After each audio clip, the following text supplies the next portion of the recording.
Alors, je suis en train de mettre au point une espèce de logo, de pictogramme, un logo clairement. Et un logo, il faut que ça puisse fonctionner en noir et blanc, que ce soit juste du noir sur un fond blanc.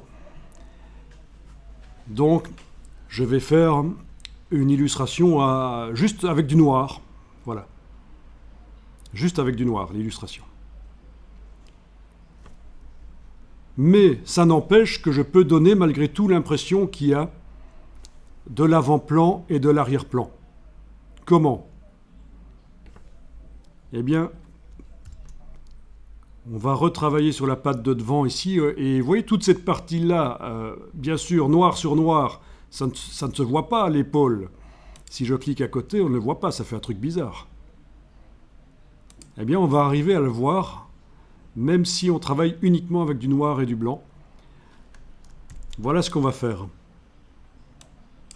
On va prendre la palette des outils ici, je veux dire, on va mettre la case de contour à l'avant-plan, et on va mettre du blanc comme contour.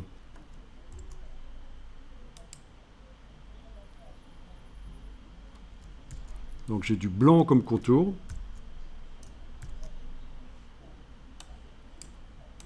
Et on va modifier l'épaisseur du contour. Alors, dans la palette contrôle qui est là au-dessus, je vous rappelle, c'est contextuel, en fonction de ce qu'on est en train de faire, ça affiche certaines choses. Je retrouve ici le réglage de l'épaisseur du contour. La palette contour complète est accessible ici aussi par cet hyperlien. Elle est vraiment complète. Il y a pas mal de choses à dire sur la palette contour, mais on n'aura pas le temps de tout voir, mais il est possible, avec ces fonctions-là, de faire des simili-coutures de jeans, des choses comme ça. La palette contour, vous l'avez aussi par le menu Fenêtre, Contour. Fenêtre, Contour.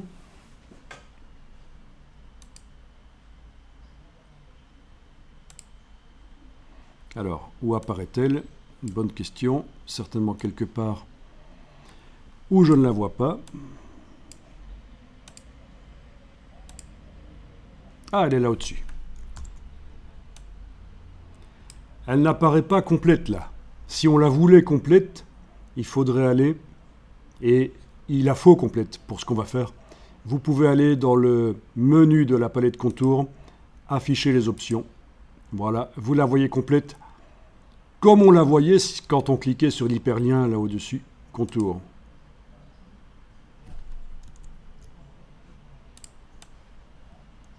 Donc voilà, les choses sont accessibles à différents endroits. Et on va augmenter l'épaisseur du contour. Voilà. Ok, vous le voyez, pas de problème.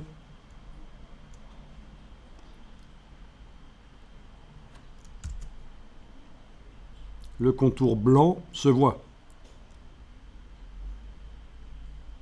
Alors, le contour est à cheval sur le tracé. Vous voyez que le contour d'1 mm d'épaisseur ici chez moi se répartit 1 mm d'un côté du tracé et 1 mm de l'autre. Le problème, c'est que ça modifie la forme. Si j'augmente encore plus l'épaisseur du contour, voilà 2 mm, vous le comprenez encore plus. J'ai une forme que j'ai dessinée de patte, c'est le tracé bleu ici, et à cause du contour, ma patte s'affine comme ceci. C'est pour ça que, et ça c'est vraiment très important dans Illustrator de comprendre ça, vous avez intérêt à mettre le contour soit à l'extérieur de la forme, soit à l'intérieur, mais pas à cheval comme c'est le cas ici. Alors, dans les options du contour, vous avez justement la possibilité de le mettre à l'intérieur, avec ça. Voilà. Ou, et c'est ce qu'on doit faire ici, en fait, à l'extérieur. Voilà, le contour est à l'extérieur, la forme de la patte n'est pas modifiée réellement.